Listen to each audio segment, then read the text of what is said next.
right, 8.6 applications. You don't need to write this, but what we're going to talk about some ways that exponential equations and logarithmic equations are used in practice. We're talking about three main things: growth formulas, decay formulas, and interest formulas. Go ahead and write down this slide. So I'll just kind of reiterate everything here. I've labeled what these variables mean. N represents the number of population after t years. That means your final population. If you want to put that in parentheses afterwards, final population, because that's the final amount. Now this N with a little 0 next to it is pronounced N naught.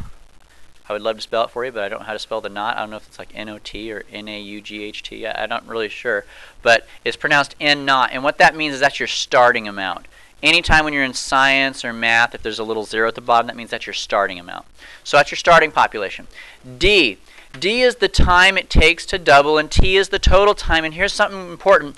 You need to make sure that your D and your T are in the same units. So if I tell you one unit's in days and the other one's in hours, don't make a fraction out of them and reduce them until you've made sure that they're both in hours or both in days or something. Otherwise, it's not communicable. Okay, that's like me saying I'm the same size as a rat because we're both 5, but he's 5 inches and I'm 5 feet. It's not the same, right? So you can't compare them because they're different units. Same thing here. You're not going to be able to compare the D and the T until you got them matching in units. All right, so moving along. Let's look at a word problem. Go ahead and write this one down. A certain bacteria population doubles in size every 12 hours. By how much will it grow in 2 days? Well, right here I know I'm using my double time growth formula because there's a keyword in there, which is what? Doubles and growth, right? So I know to jump to this formula. I'm specifying how you know which formula to use because today you're going to learn 3 of them, and I want you to know how to pick out which one to use. And your keyword there is doubling. So here we go. We have, as you can see, 4 variables. We're going to identify all the values that's given to us. And then the other ones, we'll have to see what comes of it. So here we go. N represents the final amount. Does this problem tell us how many bacteria we end up with? No. So that's going to stay the same. That's an unknown for us. Does N naught? Do they tell us how much bacteria we start with?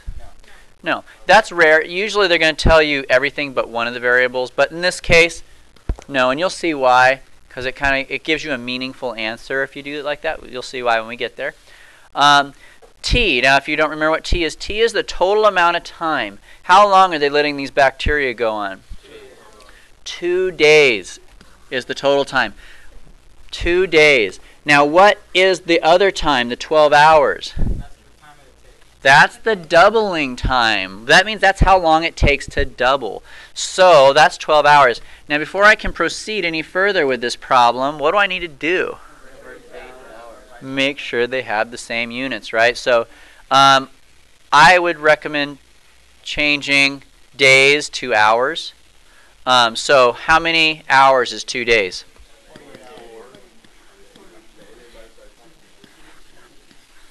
All right. So all we got to do is plug in what we know and see what comes of this. So I don't know what the N is. That's going to stay the same.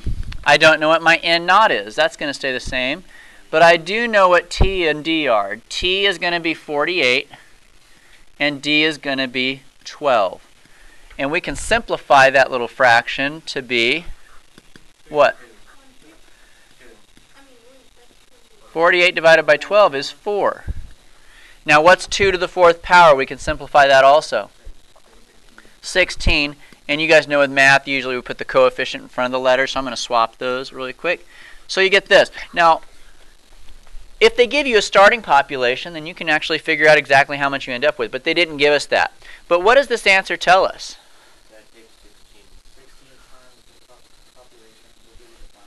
There you go. Whatever the starting population is, the final population would be 16 times as much as that.